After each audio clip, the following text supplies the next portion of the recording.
Bienvenue à tous, merci de nous rejoindre sur les antennes d'Africa 24, la chaîne qui donne la priorité à l'Afrique pour ce nouveau numéro de Politicia. La célébration de la 54e édition de la Fête nationale de l'unité camerounaise, le 20 mai 2026, intervient dans un contexte de profonde réforme institutionnelle, avec notamment la création du poste de vice-président de la République, mais aussi les défis économiques, sociaux et sécuritaires importants, avec une croissance estimée autour de 3,3% en 2026 selon le FMI, une population dont plus de 60% a moins de 25 ans et un taux de chômage des jeunes qui demeure préoccupant. Le Cameroun cherche à accélérer sa transformation économique tout en préservant son unité et sa stabilité politique dans un contexte géopolitique mondial en pleine mutation et un contexte national marqué par la persistance de la crise sécuritaire dans les régions du Nord-Ouest et du Sud-Ouest. Comment le Cameroun relève-t-il ses enjeux en amorçant le 54e anniversaire de son unité nationale? C'est la trame de cette édition de Politicia. Pour discuter de ces enjeux, nous sommes rejoints sur ce plateau par le professeur Claude Abbé, sociologue et coordonnateur du comité ad hoc du PDC, Parti des démocrates camerounais. Professeur, bienvenue sur le plateau d'Africa 24. Merci et merci pour l'invitation. Toutes mes salutations à vos nombreux téléspectateurs. Nous sommes également rejoints par le professeur Manassé Aboya, communicant du comité central du RDPC, Rassemblement démocratique du peuple camerounais. Professeur, bienvenue sur le plateau d'Africa 24. Merci madame, merci de m'avoir invité sur ce plateau et mes salutations à tous les téléspectateurs d'Africa 24. Nous sommes enfin rejoints par Aristide Eko, secrétaire général adjoint du Parti camerounais pour la réconciliation nationale, PCRN. Monsieur Eko, bienvenue sur le plateau d'Africa 24. Merci pour l'invitation et merci également de me donner l'opportunité de partager ce plateau avec deux éminents professeurs. Et merci également à vos téléspectateurs fidèles qui vont prendre plaisir à écouter ou à nous regarder durant cette émission. Nous l'annoncions au début du programme, le Cameroun va se doter d'un vice-président de la République, une réforme institutionnelle très importante. Edith Lamné nous donne des précisions sur ce sujet. Le Cameroun franchit un tournant institutionnel. Le Parlement a adopté le 4 avril 2026 une révision constitutionnelle réintroduisant le poste de vice-président supprimé depuis plusieurs décennies. Le futur vice-président sera nommé directement par le chef de l'État, Paul Biya, et aura pour mission principale d'assurer la continuité du pouvoir en cas de vacances. Le texte a été largement approuvé avec 200 voix pour contre 18. Pour les autorités, cette réforme vise à prévenir toute crise institutionnelle liée à une éventuelle vacance du pouvoir. Elle permettrait d'assurer une transition rapide et encadrée dans un contexte où la question de la succession présidentielle reste sensible. Le président qui tient les rênes et le gouvernail de la République a jugé utile de nous envoyer ce projet de loi aujourd'hui, tout simplement parce que c'est lui qui est le garant des institutions, c'est lui qui est le seul juge de l'opportunité. Il était nécessaire qu'il passe par l'Assemblée pour que la loi fondamentale puisse être modifiée. Le gouvernement défend ainsi un mécanisme capable de renforcer la stabilité politique et de sécuriser le fonctionnement de l'État. Au-delà de la continuité institutionnelle, cette réforme introduit une nouvelle figure au sommet de l'exécutif. Le vice-président pourrait devenir un acteur central du jeu politique, notamment en cas de transition, tandis que l'opposition y voit une manœuvre visant à consolider le pouvoir en place et à encadrer étroitement la succession à la tête de l'État. Le changement de la Constitution, c'est pour adapter une république à la modernité. C'est pour permettre que les textes de base puissent être adaptés à l'évolution de la société. La prochaine étape devrait consister en la mise en œuvre rapide de cette révision constitutionnelle avec en ligne de mire la nomination du vice-président par le chef de l'État Paul Biya, une désignation très attendue qui pourrait donner un premier signal fort sur les intentions du pouvoir et sur l'avenir politique du pays. Professeur Aboya, le 4 avril 2026, comme Edith Lamné nous disait dans son reportage, le Parlement a voté à 200 voix contre 18 une révision institutionnelle. Le texte a été promulgué par le président de la République. Selon plusieurs analystes, la création de la vice-présidence constitue la plus importante réforme institutionnelle depuis la révision de 2008. Pourquoi cette réforme intervient-elle en 2026 précisément? Elle intervient en 2026 notamment au lendemain de la présidentielle de 2025. Donc, parmi les promesses de campagne du président de la République, il y avait cette promesse de rationaliser les institutions, de les améliorer de manière à ce qu'elles puissent s'adapter à l'évolution politique du Cameroun et aux enjeux de l'heure. Donc c'est tout à fait normal qu'égrenant justement son septennat, le président de la République ait tenu à cette promesse de campagne en introduisant cette réforme qui modifie la Constitution, notamment qui instaure le poste de vice-président de la République pour aménager des aspects qui pouvaient être considérés comme inquiétants en cas de vacances à la tête de l'État. Et donc c'est à juste titre que l'initiative lui est revenue de convoquer le Congrès, notamment le Parlement composé de l'Assemblée nationale et du Sénat, pour examiner ce projet de révision qui a été salué par tous les parlementaires. Donc elle est légale, elle est conforme à la Constitution, et puis elle est conforme à la volonté des populations, si tant est que les populations sont représentées par les députés et les sénateurs réunis en congrès, réunis au niveau donc, de leurs institutions respectives pour voter, pour valider au nom du peuple camerounais. Donc moi je crois qu'il y a une fusion entre la légalité et la légitimité. La légalité parce que la manière de mener cette réforme correspond bel et bien à la Constitution, et le plébiscite de cette réforme par les parlementaires conforte justement l'adhésion du peuple. Professeur Abbé, des pays africains comme le Ghana, le Nigeria ou la Côte d'Ivoire ont déjà un vice-président. Le Cameroun cherche-t-il à s'aligner sur ces modèles institutionnels? Et est-ce réellement pertinent pour ce pays aujourd'hui d'avoir un vice-président? En réalité, lorsque on produit une loi, c'est pour résoudre un problème. Quand j'écoute mon collègue Abouya Manassi, je suis un peu surpris parce qu'en fait, le Cameroun n'avait pas un problème au niveau de la gestion de la transition. Quand vous regardez le texte qui a été modifié, celui du 18 janvier 1996, il était clair qu'en cas de vacances, il y avait le président du Sénat qui devrait pouvoir remplacer le chef de l'État, et que dans les 90 jours qui suivaient, il devait pouvoir organiser une élection pour pouvoir au poste de président de la République. Donc de mon point de vue, il n'y avait pas un problème. Par contre, cette modification vient créer un problème là où il n'y avait pas un problème. Ça vient créer un problème, pourquoi? Parce que si les mécanismes ont effectivement été respectés du point de vue de la légalité et de la légitimité, il faut savoir que ces éléments-là violent la souveraineté populaire.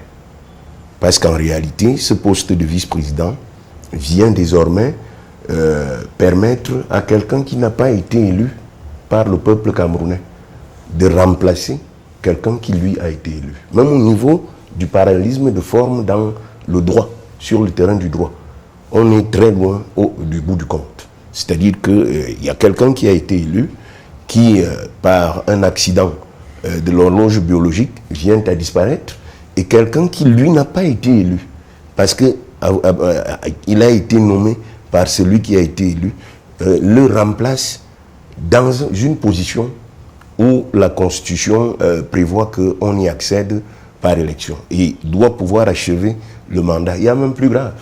Il y a un risque là au milieu que, avant la fin du mandat, que celui qui a été nommé et qui remplace donc le président en poste, peut-être 4 ou 5 jours avant l'échéance, puisse démissionner et puis qu'il se représente. Et à ce moment, qu'il se présente comme candidat à la présidentielle après avoir préparé suffisamment le terrain. De mon point de vue, ce texte apporte davantage de problèmes qu'il ne résout dans un système qui était déjà bien huilé. En réalité, le problème qui se pose ici, c'est que les Camerounais voulaient voir clair sur la question de la transition. Mais elle bégait au niveau de la mise en place d'un processus transparent qui va permettre la transition. Si il se trouve que le chef de l'État actuel est fatigué ou qu'il estime qu'il n'est plus à mesure de pouvoir poursuivre, il eût été pertinent de laisser le peuple lui-même s'exprimer et non la représentation nationale, en disant on organise une autre élection présidentielle et comme ça la démocratie s'exprime de manière directe plutôt qu'indirecte. Monsieur Eko, j'aimerais quand même aussi entendre votre réaction sur la question. Est-ce qu'on peut dire aujourd'hui que cette réforme peut mieux préparer la continuité de l'État et renforcer la confiance envers les institutions? Bah écoutez, c'est une institution en elle-même qu'on est en train de créer déjà. Et il faut voir ici que nous parlons du gouvernement du peuple, par le peuple et pour le peuple, d'où le terme démocratie ou politique, comme ça dépend du bout avec lequel vous le prenez. Le poste de vice-président contextuellement au Cameroun est clair. On ne va pas dire qu'on voulait aménager une institution. Je pense plutôt que c'est un moyen transitionnel qui a été présenté. Parce que quand vous regardez comment il a été fait, vous avez l'impression qu'au vu des alinéas qui l'accompagnent, ça a été fait à la hâte. Vous sentez juste qu'on est dans une préparation d'une continuité de ceux qui tiennent le pouvoir. Aujourd'hui, dans tous les pays du monde, quand on parle de l'exercice de la gouvernance d'un peuple, c'est le peuple qui en est le garant. Le premier qui est celui qui choisit, celui qui va le gouverner. Mais là, on vous présente quelqu'un qui sera un vice-président qui, au vu de l'état actuel de notre chef de l'État, pourra continuer le travail qu'il a fait. Donc, il pourra bien évidemment gouverner par nomination, et ce ne serait pas plus, je vais dire, plus protecteur pour lui-même qu'il ait été nommé, et ensuite que des gens avec qui ils vont travailler lui rappellent souvent que vous n'avez qu'été nommé par quelqu'un, vous n'avez pas de la légitimité. Donc vous voyez que en lui-même, le poste de vice-président, en termes d'opportunité, devrait pas paraître maintenant. S'il fallait garder toute la puissance du poste, il fallait que le poste soit mis en mariage avec une élection populaire.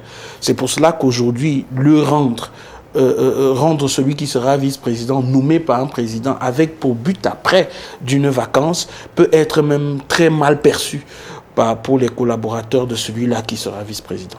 On va poser un problème qui semble central, celui du chevauchement des pouvoirs. Professeur Abouya, les observateurs craignent qu'on ait un conflit d'intérêts entre le président, le Premier ministre et un éventuel vice-président. Comment éviter ces conflits institutionnels aujourd'hui, selon vous? En réalité, c'est des craintes inutiles, qui ne sont même pas d'ailleurs fondées.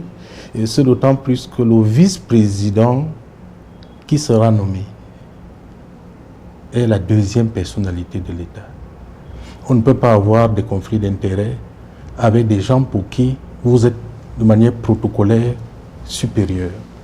Donc il n'y a pas de chevauchement, il n'y a pas d'éventuel conflit puisque le numéro 2 est le numéro 2, le numéro 3 restera le numéro 3, le numéro 4 restera le numéro 4. Et je pense que les gens jouent à dessiner le diable dans le mur, sur le mur. Donc c'est peine perdue.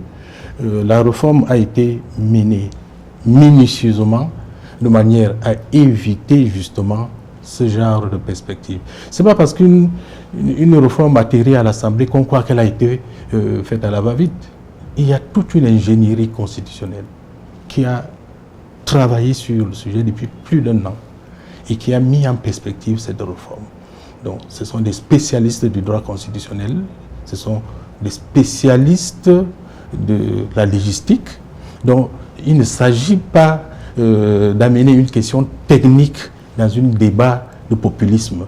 Il s'agit de s'adapter justement aux procédures qui peuvent conduire à l'adoption d'une réforme comme celle-là. Donc je pense que le débat sur le plan politique est déjà dépassé. La Constitution est claire, le président de la République peut nommer. Je crois que les regards des Camerounais sont aujourd'hui rivés vers le futur. J'ai l'impression que mes copanélistes veulent rentrer dans le débat d'avant l'Assemblée. Ce débat est clos, ce débat est dépassé. Rien ne changera une constitution qui a déjà été, une modification qui a déjà été adoptée par le Parlement réuni en Congrès. Elle a déjà force de loi. Il n'y a plus de débat là-dessus. Regardons maintenant vers l'avant. attendons comment est-ce que le président de la République va se comporter, puisque la Constitution lui donne le pouvoir de nommer un vice-président. Et je pense que le débat est à ce niveau et les perspectives sont justement à ce niveau. Nous, les Camerounais, modestes observateurs que je suis, j'attends le jour qu'on va nommer un vice-président. Je veux savoir qui ça sera et éventuellement tous les Camerounais seront dans l'allégresse d'accueillir l'aboutissement de cette modification de la Constitution. J'ai cru voir en professeur Abbé que vous souhaitiez répondre à ces éléments que le professeur Abouya apporte. Est-ce que vous avez un mot Oui, j'ai nécessairement un mot. Vous ne pouvez pas dire que le débat est derrière nous. Il n'a jamais même eu lieu de ce point de vue-là. Vous avez fait un passage en force et connaissant que vous aviez une obésité au niveau de la représentation nationale et des deux chambres réunies, il n'y a jamais eu de débat. Mais on peut tout de même discuter sur les conséquences institutionnelles et même politiques de cette réforme. Et c'est ce que j'indique, qu'il y a des conséquences politiques qui viennent créer des problèmes là où il n'y en avait pas. Et qui viennent faire un viol de la souveraineté populaire au niveau du Cameroun. Vous ne pouvez pas dire aux Camerounais que le débat est clos. Non, il est probablement clos du point de vue de l'adoption de cette loi.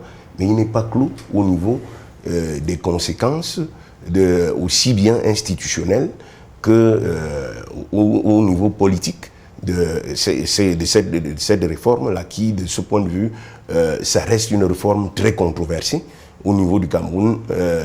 Les Camerounais ne sont pas tous alignés dans le sens que vous indiquez. Il y a de nombreux Camerounais qui pensent effectivement que c'est quelque chose qui est arrivé sans qu'on ne voit quelle est la nécessité et la justification. Même lorsque vous lisez les motifs qui vont pour cette révision, les motifs sont très loin d'être convaincants.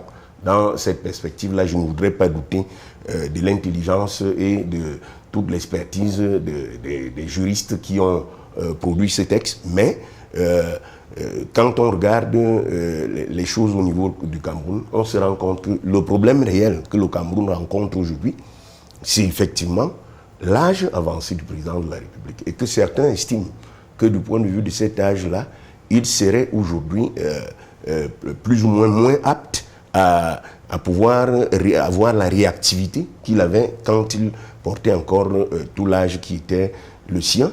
Et les Camerounais demandaient et continue de le demander, est-ce qu'effectivement le Cameroun est toujours gouverné par le chef de l'État? Et donc, de mon point de vue, faire un bricolage institutionnel de manière à créer un problème là où il n'y en avait pas, au lieu de résoudre le vrai problème, qui est celui là que posent les Camerounais, vous n'allez pas demander aux Camerounais en démocratie que parce que vous avez voté une loi en faisant ce passage en force, parce que vous avez la majorité absolue au niveau des deux chambres du Parlement, que le débat est clos. Il n'est pas clos. C'est un débat qui reste ouvert malgré le vote de la réforme. Monsieur Eko, est-ce que vous avez une autre lecture sur cette question qui a été adressée au professeur Abouya? Bien sûr, bien sûr. Le texte en lui, il est très léger. Vous n'avez qu'à voir la teneur de celui-ci. Le professeur a dit tout à l'heure que des éminents, des scientifiques et tout ce que vous voulez l'ont préparé. Mais je pense que sur le coup, ils l'ont bâclé. Pourquoi? Parce que nous sortons d'une élection présidentielle. Nous avons vu toute la peur avec laquelle le RDPC a tenu ces élections. Donc nous nous disons que juste après, c'était une lapalissade, que de voir que ça allait se passer ainsi. Ils font ce qu'on appelle un passage en force. Vous remarquerez qu'il y a même eu une prorogation du mandat des députés, parce que si on allait à une élection législative, ce genre de texte ne serait certainement pas passé, du fait de la légèreté de cela. Le poste en lui-même, il n'est pas mauvais, mais l'opportunité, la manière dont c'est fait, c'est là où c'est très mauvais, parce que remarquez bien, le vice-président va continuer le mandat du chef de l'État. Aujourd'hui, nous tous, nous voyons un peu celui qui est un peu considéré comme un vice-président, son secrétaire général, ce qu'il fait. Donc aujourd'hui, nous avons des super-hommes qui se mettent au-dessus des institutions pour pouvoir prendre certaines décisions. Aujourd'hui, ce poste sera vu comme ça. un vice-président aujourd'hui sera vu comme un vice-dieu au Cameroun parce que on verra clair sur celui qui va remplacer le chef de l'État ou celui qui pourra faire suivre également la vision de ceux-là qui détiennent le pouvoir aujourd'hui. Et dans ce sens, c'est tout le Cameroun entier qui devient très sensible dans ce que sera ou pourra devenir ce poste, ou la manière dont sera géré ce poste. Donc, en gros, il faudrait que le professeur du RDPC comprenne que, dans ce sens-ci, cette promulgation-là, ou cette loi, elle a été totalement bâclée parce qu'elle n'a pas un fond qui rassure tous les Camerounais. Professeur Aboya, au Kenya, en Sierra Leone ou encore en Namibie, la vice-présidence a été utilisée pour équilibrer des tensions souvent qualifiées d'ethno-régionales, parfois avec succès ou souvent avec des effets pervers. Quel modèle le Cameroun devrait-il regarder de près et quel devrait-il absolument éviter selon vous? En réalité, c'est une question extrêmement intéressante et qui nous amène à ne plus rentrer dans nos débats. Je ne suis plus dans nos débats passés. Moi, je ne regarde pas les choses du passé. C'est inutile pour le RDPC. C'est inutile pour le Camerounais. Par contre, il y a justement plusieurs modalités de vice-présidence. Et c'est pour cela que c'est difficile de débattre sur une question technique avec les yeux politiques. Parce qu'on ne comprend pas. Et c'est difficile de comprendre quand on vient avec des préjugés, avec de la passion. Deux modalités pour la vice-présidence. Soit élu dans un ticket président, vice-président pendant l'élection, soit nommé à l'issue d'une élection. Le Cameroun a choisi la deuxième modalité. La deuxième modalité pour plus de prudence, parce que le contenu n'est pas le même que les vice-présidents élus dans un même ticket pendant la présidentielle. Ici, le président de la République se choisit un vice-président. Et la Constitution ne parle pas de Dieu. Mes copanélistes parlent de vice-dieu. La Constitution parle de président. Et on parle de vice-président. Le vice-président est à l'ombre du président et ne peut justement se prévaloir de ce titre que si pour certaines raisons, incapacité, empêchement, incapacité, décès, démission, il ne peut plus exercer. Et ce n'est qu'à ce moment-là que le vice-président nommé termine le mandat du président qui a été élu. Donc, c'est clair et précis.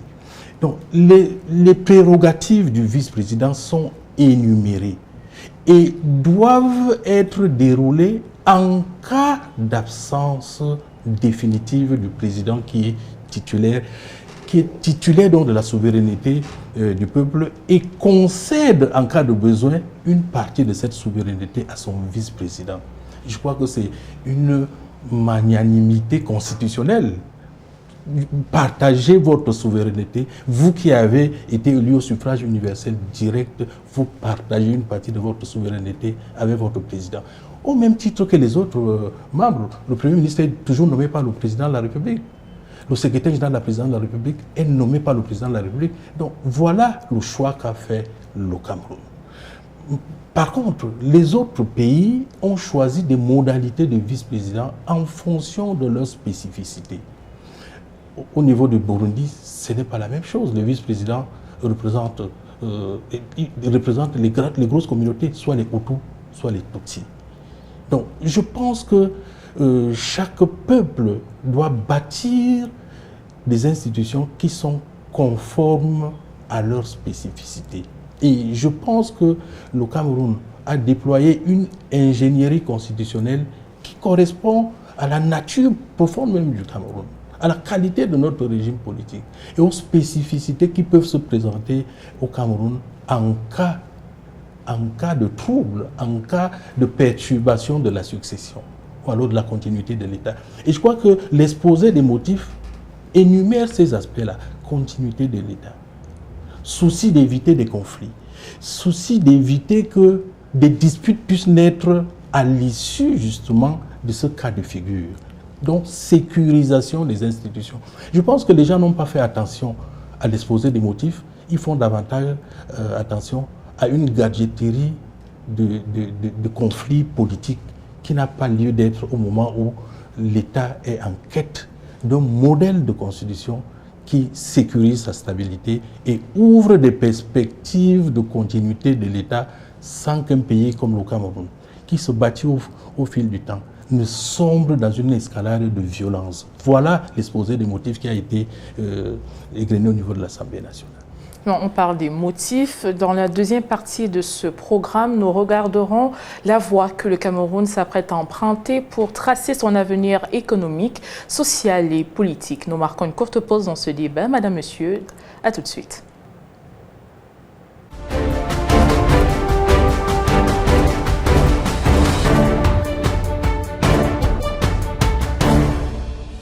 Madame, Monsieur, si vous nous rejoignez à l'instant, vous êtes dans votre programme Politicia. Aujourd'hui, nous donnons la part belle aux questions de nouvelles perspectives du Cameroun à l'aune de la célébration du 54e anniversaire de l'unité nationale. Et sur ce plateau, nous avons 3 invités de haut vol, notamment le professeur Claude Abbé, sociologue et coordonnateur du comité ad hoc du PDC, Parti démocrate camerounais. Nous avons également le professeur Manasseh Aboya, communicant du comité central du RDPC, ainsi que Aristide Eko, secrétaire général adjoint du PCRN, Parti camerounais pour la réconciliation nationale. Dans cette deuxième partie, nous parlons des enjeux de sécurité, de cohésion nationale et d'avenir politique. Parlons d'avenir politique justement, le pape Léon XIV était en visite au Cameroun le mois dernier. Nous revenons sur cette visite, sur les enjeux de paix et sur la réconciliation à laquelle il a appelé les Camerounais dans ce reportage signé Jonathan Messinkoa. Du conflit anglophone déclenché en 2016. Et cette crise, née de revendications socio-professionnelles, s'est transformée en affrontement armé dès 2017 entre forces gouvernementales et groupes séparatistes. Elle a causé plus de 6 000 morts et entraîné le déplacement de plus de 600 000 personnes, fragilisant durablement les structures sociales et économiques locales. Tu es aujourd'hui la ville sur la montagne, resplendissante aux yeux de tous. Frères et sœurs, soyez à jamais ce sel qui donne du goût à la terre. Ne perdez pas votre saveur, même dans les années à venir. Chérissez tous ces moments qui vous ont rapprochés et que vous avez partagés durant ces heures de larmes. La visite du souverain pontife revêt une portée symbolique importante en attirant l'attention internationale sur une crise souvent qualifiée d'oubliée. Elle met en avant la nécessité du dialogue et souligne le rôle des acteurs religieux dans la recherche de la paix. Jésus nous a dit « Heureux les artisans de paix ». En revanche, malheur à ceux qui détournent les religions et le nom même de Dieu à leur propre fin militaire, économique et politique, entraînant ce qui est saint dans ce qu'il y a de plus sordide et de plus sombre. Oui, chers frères et sœurs, vous qui avez faim et soif de justice, vous qui êtes pauvres, miséricordieux, doux et pur de cœur, vous qui avez pleuré, vous êtes la lumière du monde. Si la visite du pape ravive les attentes d'une fin de crise dans les régions anglophones, son impact dépendra surtout de l'engagement des différentes parties pour une paix durable dans les régions affectées. Des gestes d'apaisement ont été observés, notamment l'annonce d'un cessez-le-feu temporaire par certains groupes armés, facilitant ainsi le bon déroulement des activités liées à cette visite pastorale exceptionnelle. Au-delà des enjeux de paix et de sécurité, les nouvelles perspectives du Cameroun, c'est aussi des perspectives liées à la question de l'emploi. L'emploi justement pour une jeunesse qui représente 60% de la population camerounaise, âgée notamment de 25 ans. Voyons ce que le gouvernement camerounais a déjà mis en œuvre pour satisfaire cette jeunesse en matière d'emploi dans ce reportage. Le 1er mai 2026, au boulevard du 20 mai à Yaoundé, au Cameroun, travailleurs et organisations syndicales ont massivement pris part au défilé commémorant la 140e Journée internationale du travail, célébrée sous le thème « Dialogue social et travail décent, facteur de paix, de cohésion nationale et de développement économique de l'entreprise ». À travers le pays, cette édition a été marquée par une forte mobilisation et une démonstration d'unité et de résilience, offrant à la fois une tribune pour mettre en lumière les acquis du monde du travail camerounais et une occasion de dresser un état des lieux des défis persistants auxquels les travailleurs demeurent confrontés. Je vous invite tous à faire de cette journée une occasion l'occasion de l'évaluation du cycle avec sérénité, mais aussi de l'eau prolongée durant toute la vie. Que ce soit un long moment de réflexion prospective sur l'avenir du travail d'aujourd'hui, du travail de demain dans notre pays. Les acteurs économiques ont par ailleurs souligné le poids prépondérant du secteur informel qui absorbe près de 90% de la population active et regroupe plus de 3,4 millions d'unités de production. Malgré une croissance économique projetée à 4,3%, cette prédominance de l'informel continue de soulever d'importants défis en matière de protection sociale et de stabilité des revenus. Dans ce contexte, des appels sur la nécessité de renforcer l'engagement au travail et d'en promouvoir une meilleure valorisation au sein de l'économie nationale ont été lancés. On doit d'abord aimer ce qu'on fait. Et c'est la raison pour laquelle UPA a mis le pins pour dire nous aimons ce que nous faisons et donc nous portons la charge du travail au niveau du cœur. La fête que nous célébrons en ce jour permet à l'employé d'être valorisé par son employeur. Notre grand patron fait des efforts pour pouvoir promouvoir l'activité de l'eau afin que chaque ménage puisse bénéficier de l'eau. Dans un contexte où le taux d'emploi des jeunes âgés de 15 à 34 ans est estimé à 39,3%, l'insertion professionnelle de cette frange de la population demeure l'un des principaux défis auxquels le pays est confronté. À travers diverses initiatives et stratégies, le Cameroun a ainsi créé 197 356 nouveaux emplois en 2025. Au boulevard du 20 mai à Yaoundé, les carrés des différentes entreprises témoignent de cette volonté affichée de recruter massivement les jeunes et de promouvoir des emplois décents dans un environnement économique marqué par un sous-emploi évalué à 70,6% de la population active selon l'Institut national de la statistique. Professeur Aboya, le Cameroun reste confronté à plusieurs défis sécuritaires dans l'extrême nord et les régions anglophones. Le voyage du pape Léon XIV au Cameroun du 15 au 18 avril et en particulier sa visite à Bamenda, chef de la région du nord-ouest, peut-elle avoir un impact aujourd'hui sur la solution à la crise? En réalité, la visite du pape a eu un impact psychologique. Et les séparatistes qui ont déposé les armes pendant 3 jours, le temps de la visite du pape, sont venus écouter ce message qui appelait à la paix, qui appelait à la réconciliation et qui amenait les uns et les autres à reconsidérer leur position d'antan pour pacifier l'environnement et regarder vers l'avant, et regarder vers la construction du Cameroun. Et je pense que ce discours doit maintenant être implémenté par les actes, par la volonté des uns et des autres à déposer les armes pour contribuer à la reconstruction de ces régions qui ont été complètement détruites pour certaines localités, mais également pour travailler au retour à l'école. Parce que c'est les 2 grands défis au niveau de ces régions du nord-ouest et du sud-ouest qui sont perturbées depuis 2016 et dont les différents efforts entrepris par le gouvernement, en l'occurrence le grand dialogue national, a permis justement de mettre les bases de reconstruction, les bases de la réconciliation, les bases d'encadrement de certaines revendications sur certains aspects précis de leur culture, notamment House of Chiefs qui a été implémenté, qui est une résolution du grand dialogue national, mais également l'introduction de beaucoup d'autres aspects, notamment le bilinguisme dans les services publics, la common law dans les universités d'État, etc. Donc, beaucoup de revendications qui ont été faites ont été encadrées en termes de recommandations qui sont implémentées quasiment depuis un bon moment. Mais la paix doit être dans les cœurs, la paix doit être entre les hommes qui vivent dans un même pays. Et je pense que c'est ça que le pape a essayé de donner comme conseil afin que les uns et les autres apprennent à regarder dans la même direction et à oublier les erreurs du passé, à se donner la main pour avancer dans un avenir partagé parce que le Cameroun nous appartient tous. Monsieur Iko, selon des projections démographiques, la population camerounaise pourrait dépasser les 40 millions d'habitants avant 2035 contre 29 actuellement. Le pays prépare-t-il suffisamment cette pression démographique selon vous aujourd'hui? Écoutez, on ne peut pas parler de pression démographique sans faire un clin d'œil au foncier. Aujourd'hui, quand on parle du nombre de Camerounais qui seront sur cette terre, il faut déjà prévoir les terres qu'ils vont occuper.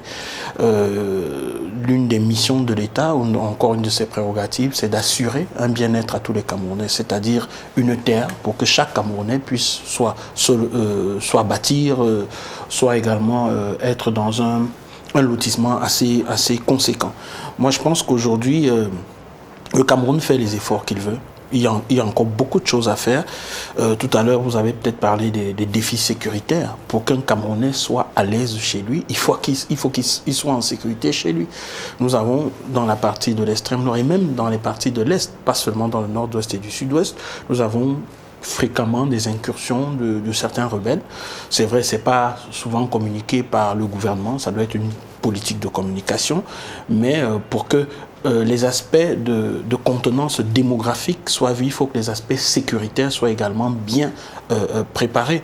Aujourd'hui, quand vous regardez des zones comme celle par exemple du Djamaré, je parle de l'extrême nord Cameroun, les 6 départements qui sont le Mayo-Sava, Logoneshari, Mayo-Tsanaga, Mayo-Dana, Mayo-Kani et autres, vous remarquerez que les espaces sont vastes. Mais parce que c'est peu viable, les hommes ou encore les Camerounais ne veulent pas occuper certains espaces. Donc il faudrait qu'aujourd'hui, le gouvernement en place se rassure que ces endroits soient viables, afin que ceux qui viendront, les Camerounais qui viendront, qui naîtront ou encore qui auront envie de bâtir, puissent avoir ces endroits comme des endroits qui pourront être bien pour leur bien-être. Donc aujourd'hui, cette démographie qui est annoncée et qui vous dit même que nous ne sommes pas 40 millions déjà.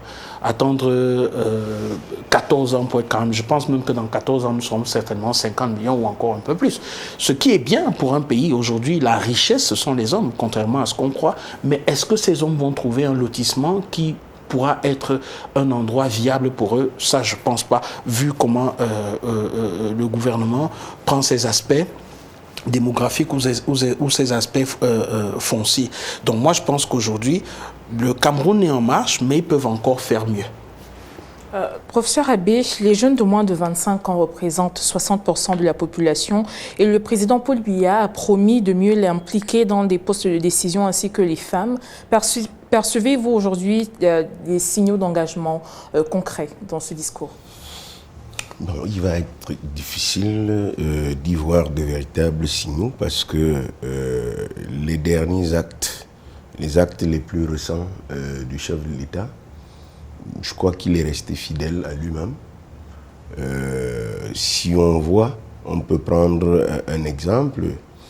Le procureur général à la Cour, je crois la Cour suprême, qui était un homme, est décédé. Il a été remplacé par une dame. C'est peut-être une indication qu'il a voulu faire aux femmes de ce point de vue-là. Mais quand vous regardez pour ce qui concerne les jeunes, ce n'est pas l'impression qu'on a. Vous voyez, vous prendrez les toutes dernières illustrations. C'est quoi? C'est la SOCADEL, la Société camerounaise d'électricité. Là-bas, on est allé reprendre un ancien ministre qui, me semble-t-il, il doit être un jeune de 70 ans, par là. On est allé prendre l'ancien directeur général adjoint, qui, me semble-t-il, doit être un jeune de 60 ans, dont s'il y a comme une indication d'un début de signal pour ce qui concerne la femme, avec ce positionnement au niveau de la Cour suprême, ce n'est pas le cas pour ce qui concerne la jeunesse, tout au moins au niveau de ces derniers actes. Maintenant, comme il a estimé que le gouvernement devrait pouvoir venir dans les jours à venir, peut-être qu'il faut encore laisser un peu de temps pour arriver à une conclusion qu'il y a une dissonance entre le discours et les promesses faites avec la réalité. Et pourtant, on a recensé 197 000 nouveaux emplois créés en 2025, même si la part liée au secteur public et au secteur privé n'est pas claire. Est-ce qu'on ne peut pas voir dans ce chiffre un début pour la population camerounaise? Vous savez, chaque fois qu'il y a un emploi qui est créé, c'est une bonne chose. Maintenant, il ne suffit pas simplement de faire une quantification du nombre d'emplois. Il faut aller interroger quelle est la méthodologie qui a conduit à avoir le chiffre de 197 000 emplois. Il faut aussi aller interroger quelle est la qualité de ces emplois pour être certain qu'il y a un début de réponse au problème des jeunes. Parce que vous savez, il y a une vulnérabilité qui est liée à un certain type d'emploi. Je vous donnerai une illustration à ce niveau-là de ce que j'appelle une sorte de recyclage du chômage. Vous voyez, on prend parfois nombre de jeunes, on leur donne des emplois temporaires qui sont des emplois sous-payés et sous-qualifiés, très souvent. On va compter à coup sûr ces emplois-là dans ces 197 000 emplois, mais en fait, est-ce que le problème c'est simplement d'accéder à un emploi ou alors d'accéder à un emploi qui permet à l'individu de pouvoir s'approprier son existence de manière à résoudre les problèmes et les préoccupations auxquelles il est confronté. Donc, de mon point de vue, je voudrais bien croire à ces chiffres, mais il faut peut-être pouvoir l'étudier de près pour voir quelle est la qualité de ces emplois et ce que cela apporte par rapport surtout à la demande d'emploi. Parce qu'il faut le dire aujourd'hui, vous parlez des jeunes qui sont à peu près les 2/3 de la population camerounaise d'aujourd'hui. La plupart sont très qualifiés et cela pose également un problème peut-être du rapport que cette jeunesse-là, au lieu d'attendre uniquement les emplois qui pourraient être créés par soit l'État, soit des entreprises au secteur privé, il me semble qu'aujourd'hui, au niveau de la formation, il faut enseigner à ces jeunes-là à avoir le sens de l'initiative et surtout de l'innovation. Une culture de l'innovation avec un sens de l'initiative qui permettrait qu'ils s'approprient les dynamiques de l'auto-emploi plutôt que d'attendre, parce que même si l'État camerounais avait la volonté de donner un emploi à tout le monde, il ne le pourrait pas objectivement. Donc, de mon point de vue, c'est peut-être ce climat des affaires sur lequel il va falloir davantage travailler pour permettre aux jeunes d'arriver à trouver leur chemin dans cette logique. Si on reste uniquement dans la logique de l'attente d'un matricule, soit dans le privé, soit dans le public, il ne me semble pas que ce soit le chemin qui soit le plus porteur. Professeur Aboya, je reviens à vous. Les élections législatives ont été reportées au 20 décembre 2026 et les élections municipales au 28 février 2027 en raison officiellement d'un allègement du calendrier électoral ainsi que de contraintes organisationnelles. Les élections à venir seront-elles un test majeur pour la démocratie camerounaise selon vous? Un test majeur, non. Le Cameroun a déjà bravé le cap de test majeur. Le Cameroun a déjà organisé plus de 10 élections pluralistes, donc on n'est plus au niveau de texte majeur, mais familiarisation justement de la gestion des élections par l'organe en charge de gérer les élections. Je crois que le Cameroun a conforté cette position-là en gérant de manière successive des élections pluralistes depuis quasiment 1992. Nous sommes en 2026. Je ne pense pas qu'on puisse encore parler de tests. On est dans la maîtrise du processus électoral au Cameroun. On est dans la gestion affirmée et maîtrisée du processus électoral par ELECAM. Maintenant, le travail à faire, c'est la culture de la démocratie, le dialogue, la tolérance, l'acceptation du vivre ensemble pour que les élections soient apaisées, pour que les uns et les autres comprennent que la démocratie est un jeu, ce n'est pas la guerre. ce jeu est encadré par les règles de la démocratie. C'est pour cela que c'est louable de voir qu'au Cameroun, le débat démocratique est un débat vulgarisé. Ça permet aux uns et aux autres d'apprendre justement des erreurs des autres, d'apprendre des idées des autres et d'asseoir des perspectives qui tiennent compte de l'autre. Parce qu'on ne fait pas la démocratie seule, puisque la démocratie, c'est le gouvernement des partis politiques. Donc on ne peut pas faire des démocraties sans partis politiques. Mais il faut que les partis politiques donc, apprennent à amener la société vers l'État, à socialiser les populations de manière à ce qu'elles viennent à l'État à travers le jeu politique, le jeu démocratique. Moi, je pense que c'est ce qu'il y a à faire au Cameroun pour sécuriser notre démocratie, pour que notre démocratie ne bascule pas dans les pièges de l'intolérance, de la violence, pour que notre démocratie s'inspire justement du règne de la loi pour se consolider, pour se bonifier et pour que dans les prochains jours, nous puissions plutôt être comparés à la Grande-Bretagne, aux États-Unis. C'est-à-dire que là où la démocratie a atteint une vitesse de croisière, nous ne sommes plus dans les tests majeurs, nous sommes dans la confirmation, la consolidation des acquis démocratiques. À présent qu'on parle un peu d'économie, Monsieur Iko, le FMI projette une croissance de 3,3% pour 2026, après un 3,1% en 2025, bien en deçà de l'objectif de 8% posé par la stratégie nationale de développement 2020-2030. L'écart entre ambition et réalité semble structurel, j'y arrive, depuis 10 ans. Quel choix politique concret et quel renoncement permettrait de s'en rapprocher réellement selon vous? Écoutez, aujourd'hui, le Cameroun fait face à plusieurs défis, notamment celui sécuritaire. L'une de nos plus prolifiques en termes de croissance économique est notre relation ou encore notre position dans la sous-région. Et quand dans la sous-région, nous n'arrivons plus à tenir les aspects commerciaux, c'est clair que ça devient un problème. Aujourd'hui, quand il y a eu cette paralysie dans les principales pénétrantes de notre pays, il y a eu ce grand boom qu'on a connu. Aujourd'hui, le Tchad peut se retourner vers certains autres ports de la sous-région pour pouvoir faire venir ses marchandises. Alors qu'avant, le Cameroun était le principal, ce n'est plus le cas aujourd'hui. D'autres pays ont tourné le dos au Cameroun à cause des défis sécuritaires. Aujourd'hui, la résilience dont parle souvent le chef de l'État n'a pas fait montre d'une grande victoire dans les aspects économiques de notre pays. Pourquoi? Tout à l'heure, on a parlé de 197 000 emplois.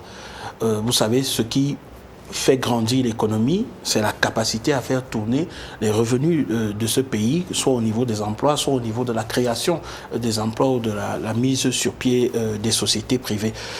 Je suis un peu étonné de suivre 197 000 emplois. C'est né comment? Ou peut-être parce qu'on voit piluler les snack bars ou les échoppes partout qu'on appelle ça emploi. Moi, ça m'étonnerait vraiment quand on parle de 197 000 emplois. Si je vais dans certaines régions, parce que quand on parle d'emploi, on voit également la capacité d'une région ou d'une localité à se développer. Moi, j'ai eu la grâce par la politique de faire la plupart des régions du Cameroun. J'ai été directeur de campagne de nos différentes élections et je ne vois pas un réel mouvement économique dans ces différents pays. Donc moi, je pense que le Cameroun doit davantage miser sur la capacité interne à pouvoir être son premier marché.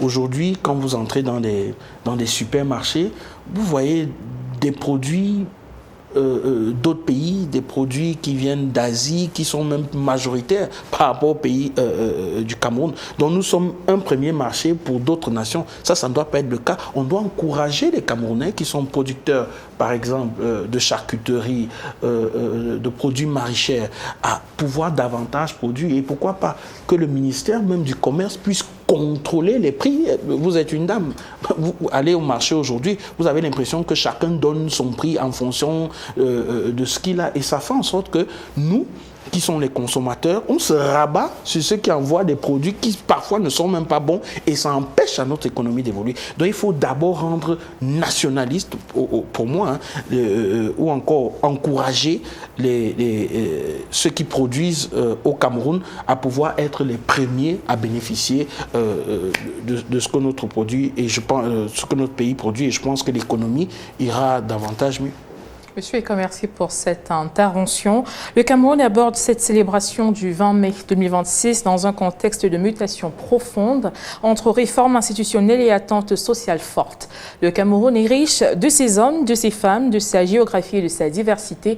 Merci à vous d'avoir suivi cette édition de Politicia. Retrouvons-nous très prochainement pour un nouveau numéro. D'ici là, restez sur Africa 24 car l'actualité se poursuit. Madame, monsieur, à très bientôt.